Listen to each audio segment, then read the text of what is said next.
Our Bible word is John 14 verse 26.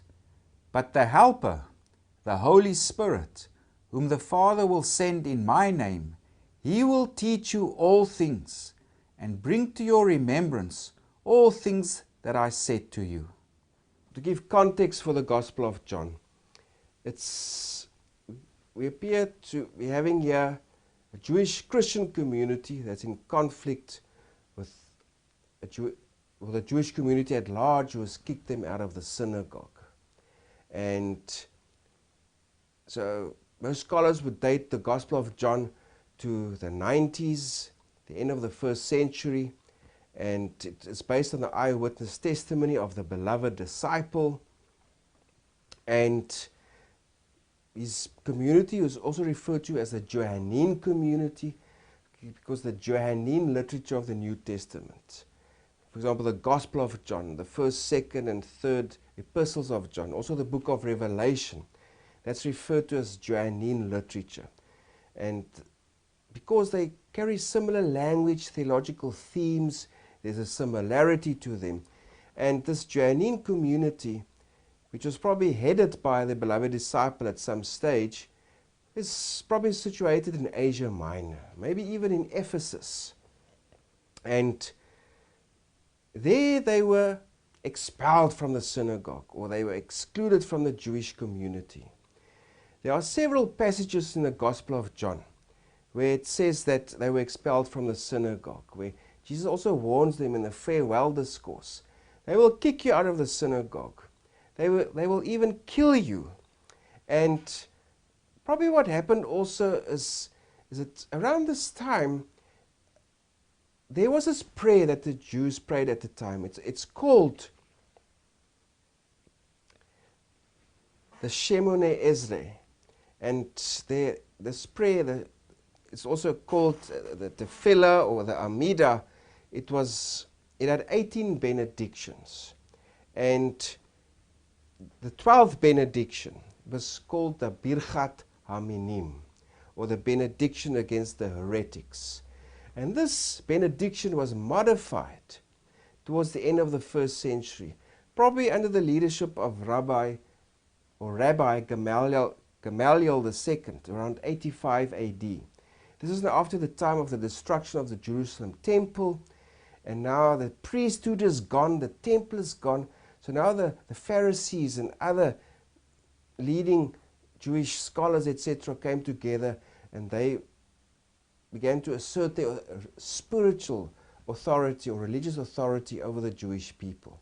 And this reconstitution of Judaism, it started here in Yamnia. It's somewhere on the coast of Palestine, around the year 85 AD. Many Pharisees and other sages and probably even priests came together, and they reconstituted the leadership for the Jewish people.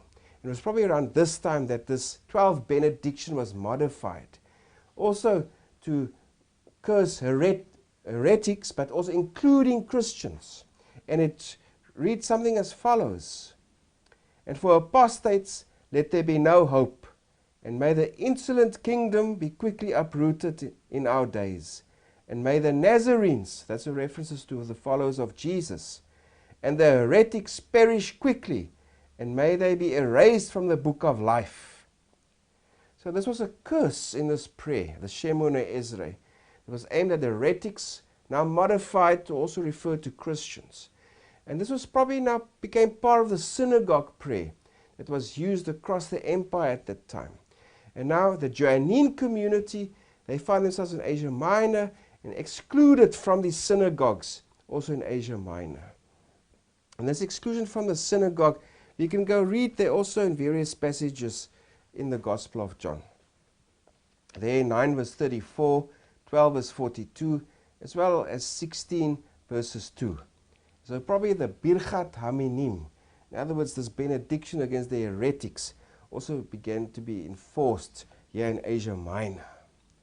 There were probably also other areas of conflict with fellow Jews, because the deity of Jesus also proved to be a big problem. Later rabbis also referred to the heretics, in other words Christians maybe, as that they believed that there's a plurality in the deity. kind of two gods or something.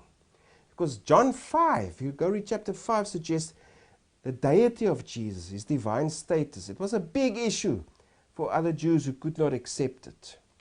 And also, another issue is pneumatology. In other words, the activity of the Holy Spirit.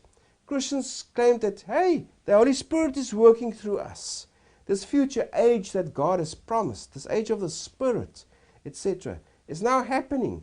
And now we have received new revelations through Jesus. Also through us, the church, we are the time of the Spirit, etc. So there was this conflict between the Johannine community and the Jewish community, who also claimed we are followers of Moses. And so there's also a bit of polemic against Moses from these Jewish Christians in Asia Minor. Not that they reject Moses. Moses was good. He was a man sent by God. But now we have something better in Jesus. Right at the beginning, chapter 1, verses 17, it says there, of his fullness we have all received, and grace for grace. Now verse 17. For the law was given through Moses. That was something good. The law was given through Moses. But grace and truth came through Jesus Christ. We have something better now that has come through Christ. So it was part of the polemic also. So we must understand there are two levels of communication taking place here. On one level, it's the Johannine community in Asia Minor in conflict with other Jews of Asia Minor. They are being persecuted, oppressed by these other Jews. Life is being made difficult for them. And of course, that group there, the author writes it in such a way that that conflict is addressed by the conflict Jesus had with his opponents back in 30 AD, in other words, all those years before. So remember when you read the Gospel of John, it's Jesus arguing against his own opponents, that was the Pharisees, the high priests of his time. But also, it helps the Johannine community later on a second level, also to argue against their opponents, and also to the polemics that they experience, to address that. Also for the author to convince these guys, hey, you are the true and authentic Judaism. You are not heretics. Christ has come, God has sent him. This is where true Judaism is to be found, is in the community of Jesus. So we are in the farewell discourse of Jesus. That's chapters 14 to 16. And this is Jesus, he's addressing his disciples. He's telling them now he's going away and they're going to have a difficult time. They're going to be put out of the synagogue. And so Jesus is preparing his disciples for this time period that he will be with them no longer. And in chapter 13, he actually says the time for the Son of Man to be glorified has come. And Peter asks, if you read there, chapter 13, verse 36, Simon Peter said to him, Lord, where are you going? Because Jesus says part of this glorification is that he's going away. He's going to the Father. And that's why Peter asks him, Lord, where are you going?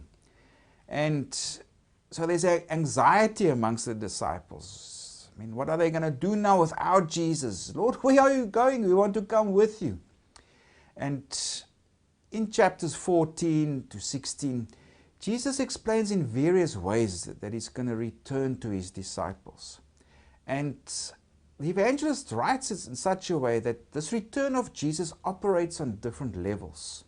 On one level, Jesus will return to them after the resurrection. They won't see him for a short while, and then they will see him. They will see him after his resurrection. The second way that Jesus will return to them is through the Holy Spirit. The Holy Spirit will be there to mediate Jesus' presence. And Jesus also speaks of his future return, where he says, in my Father's house there are many mansions, and I will come again and receive you unto myself. So through this discourse, the evangelist, typically, his writing and his theology, it operates on various levels. So Jesus is here variously speaking of, he will come back to his disciples after his resurrection. He'll come back to them through the resurrection, and he will come back to them also in the future when he's prepared that place. And it's also here in this farewell discourse where Jesus introduces the Spirit as the Paraclete.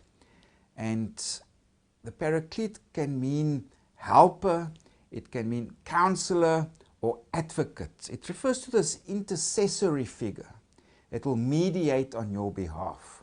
He either come to your defense or he'll come to prosecute those who are against you, etc. So this is quite a unique feature of John's Gospel.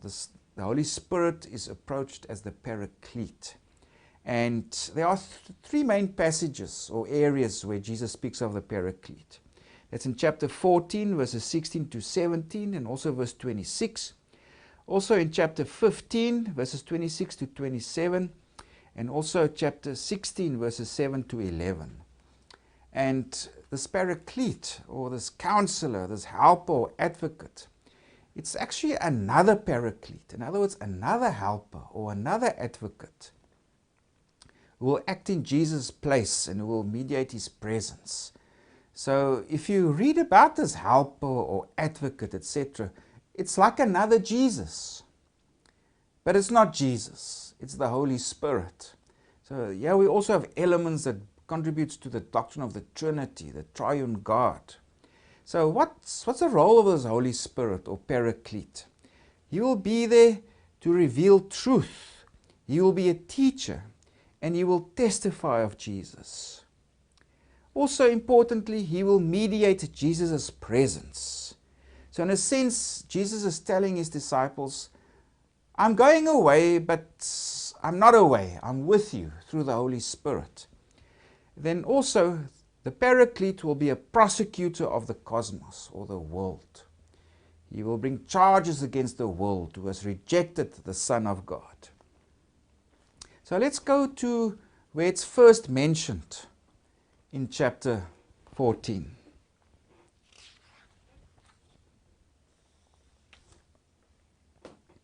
If we go there to verse 15. If you love me, keep my commandments. So this is also the condition of Jesus being with his disciples through the Spirit. Obedience must be shown to Christ and his teaching. The obedient people of God, that's where the Spirit of God will be. That's where the Paraclete, the helper, the advocate will be. It's among those who show obedience to the teaching of Jesus. And then Jesus goes in verse 16, he says, and I will pray the Father, and he will give you another helper. Jesus is the first helper. He's the first Paraclete, the first helper or counselor. But he will send another one who will be just like him. So I'll give you another helper, that he may abide with you forever. The Spirit of truth, whom the world cannot receive, because it neither sees him or knows him. But you know him, for he dwells with you and will be in you. In other words, the Spirit, he will be among believers. He will be within believers. So there will be this indwelling, the Spirit in God's people, and people will dwell in the Spirit. Then Jesus in verse 18 says, I will not leave you orphans. I will come to you. Yeah, specifically, Jesus is saying, I will come to you in the form of the Spirit. Remember, Jesus will come to them after the resurrection. He'll come to them through the Spirit. And there's also this coming where he will actually come to fetch his people at the future resurrection. Now in verse 26, also a Bible word, that's the second reference to the Paraclete. But the Helper, or the Paraclete, the Holy Spirit, whom the Father will send in my name, he will teach you all things, and bring to your remembrance all things that I said to you. So this is also speaking to the disciples now. In times of difficulty, when they are persecuted, when they are kicked out of the synagogue, etc., the Holy Spirit will also come to them and remind them of what Jesus has actually taught them. So this is essentially words of comfort. Jesus says, I'm going to my Father, the time has come, but I will still be with you. There will be this other helper will come to you. And it's also interesting to note all the parallels between Jesus and the Holy Spirit. If you see there, on the left-hand column is what the Paraclete or the Holy Spirit will do, and on the right is Christ. Both of them will teach. Both of them gives testimony. Both of them convicts the world.